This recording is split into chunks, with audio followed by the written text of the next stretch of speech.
Hello and welcome to the Mool Education. एक बार फिर स्वागत है आपका मूल एजुकेशन में। तो आज जो हम करेंगे वो एनसीईआरटी के ट्रिगोनोमेट्री चैप्टर का कुछ डाउट्स जो मुझसे कुछ स्टूडेंट्स ने पूछे हैं, मैं उसी को सॉल्व करूंगा आज। और वो डाउट है चैप्टर नंबर 1। मैंने क्वेश्चंस भी ले रखे हैं एनसीईआरटी से, ठीक है। तो चैप्टर नंबर 8.1 है और क्वेश्चन नंबर 11 है। तो इसमें जो है आपको सबसे पहले ये बताया गया है कि आपको जो बताना है वो ट्रू और फॉल्स बताना है कि सत्य है या असत्य है, ये बताना है आपको। कारण सहित अपने उत्तर की पुष्टि कीजिए, यानी इसके लिए आपको रीजन भी देना है। यानी क्वेश्चन नंबर 1 है, 11 का 1 नंबर अगर पढ़ूँ मैं, वो ये है 10a का मान सदैव 1 से कम होता है। यानी कि 10a का जो वैल्यू होता है वो ऑलवेज लेस देन 1 होता है। ये होता है या नहीं होता है, ये सही है या गलत है, तो ये एक तो आपको ये बताना है। और सही है तो क्यों है, गलत है तो क्यों है, ये भी आपको बताना है। इसी तरीके से बाकी क्वेश्चंस का भी है। तो 10a का मान सदैव 1 से कम होता है। अब अगर मैं आपसे पूछूं 10 0 का मान 0 कितना होता है, 10 0 अगर मैं आपसे पूछूं 10 0 डिग्री का मान कितना होता है, तो ये 0 डिग्री होगा, 0 होगा। Sine 0 by cos 0, okay. तो साइन 0 का मान 0, कॉस 0 का मान 1, सो 10 0 का मान 0। अब अगर 10 90 डिग्री आपसे पूछूं, 10 90 डिग्री अगर पूछूं तो कितना होता है, इन्फिनिटी।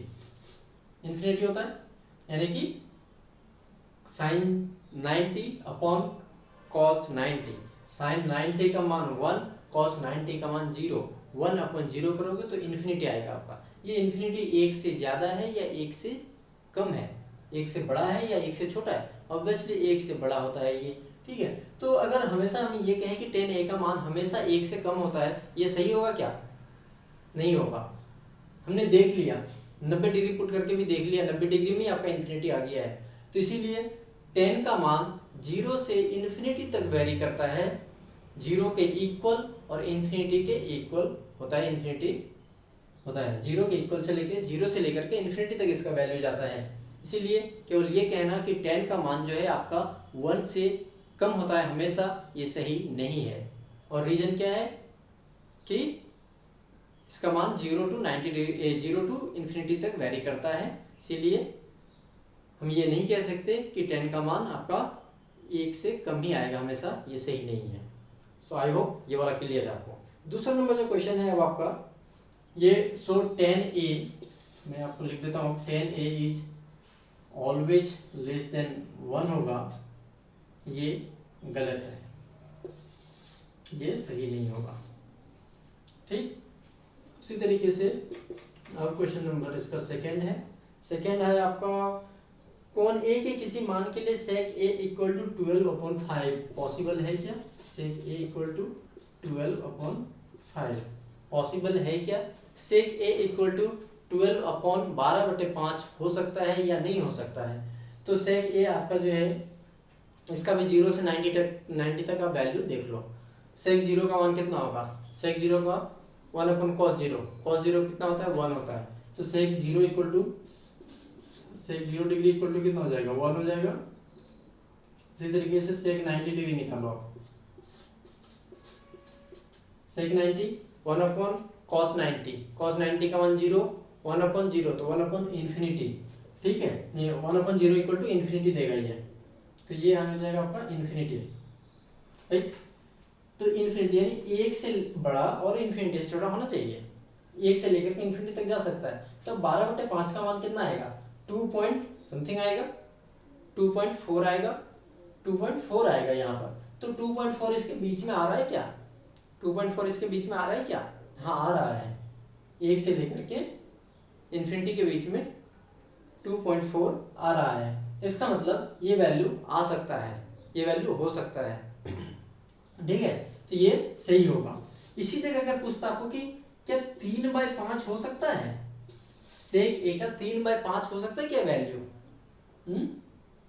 3/5 क्या हो सकता है? तो 3/5 का वैल्यू क्या आ जाएगा, 0.6 आ जाएगा। इसको आप डिवाइड करोगे 0.6 आएगा, 0.6 1 से छोटा जाएगा। तो ये 0.6 नहीं आ सकता यहाँ पर, क्योंकि ये वैल्यू यहाँ से यहाँ तक ही इसके बीच में ही रहने चाहिए। तो ये इससे बाहर जा रहा है, इससे छोटा होगा, 1 से छोटा होगा 0.6, तो ऑब्वियसली ये नंबर भी 1 से छोटा है, तो ये नंबर आ नहीं सकता। सेक ए के लिए अगर 12/5 पॉसिबल है, लेकिन 3/5 पॉसिबल नहीं है। दोनों ये क्यों पॉसिबल है ये भी मैंने आपको बताया, ये क्यों नहीं है ये भी मैंने आपको बताया। ठीक है, आई होप कि आपको क्लियर है ये चीज़ें। इसका मतलब सेक ए इक्वल टू 12/5 सही है, हाँ सही है। क्यों सही है, रीजन आपको मैंने बता दी। अब क्वेश्चन नंबर 4 में ये है, कोस ए के किसी कोण के लिए कोसेकेंट के लिए कोस ए कोण ए के कोसेकेंट के लिए प्रयुक्त एक संक्षिप्त रूप है। नहीं नहीं, कोस कोसेकेंट नहीं होता है, कोस कोसाइन होता है। कोसाइन का ही, कोसाइन ए को ही हम कॉस ए लिखते हैं। ओके, और कोसेकेंट ए को, कोसेकेंट ए को हम लिखते हैं कोसेक ए, कोसेक ए। तो ये कॉस ए जो है इसका संक्षिप्त रूप है, ना कि इसका। इसका संक्षिप्त रूप जो है वो ये है, समझे, इसका संक्षिप्त रूप ये है, इसका संक्षिप्त रूप ये है।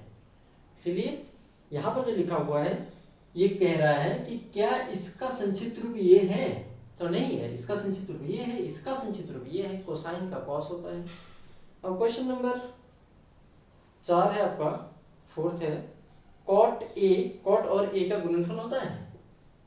ये 4th नंबर है, ये 3rd नंबर है। कॉट ए, क्या कॉट गुना ए के बराबर है? नहीं, मैंने आपको पहले ही बताया था कि ये इसके मल्टीप्लिकेशन में नहीं होता है, ये इसके साथ होता है। अगर एंगल इसके साथ नहीं रहेगा तो इसका अकेले में कोई वैल्यू नहीं है, अकेले में इसका कोई मीनिंग नहीं है। कॉट हो, साइन हो, जितने भी ट्रिग्नोमेट्रिक रेशियोज हैं इसका अकेले में कोई मतलब नहीं है, इसीलिए ये इनके साथ रहता है, ये मल्टीप्लिकेशन में नहीं रहता है। जैसे आपका नाम और आपका सरनेम आपके साथ रहता है, वो मल्टीप्लिकेशन में नहीं होता, उसी तरह इसके साथ ये भी साथ रहता है, मल्टीप्लिकेशन में नहीं रहता। तो ये वाला कह रहा है कि क्या कॉट ए, कॉट और ए का गुणनफल होता है, ये गलत है, ये सत्य नहीं है। ठीक है, तो और रीजन आपको मैंने बता दिया है। अब है, किसी भी थीटा के लिए क्या साइन थीटा इक्वल टू 4/3 हो सकता है? 5 नंबर है, साइन थीटा इक्वल टू 4/3 हो सकता है क्या? साइन थीटा इक्वल टू 4/3 क्या हो सकता है?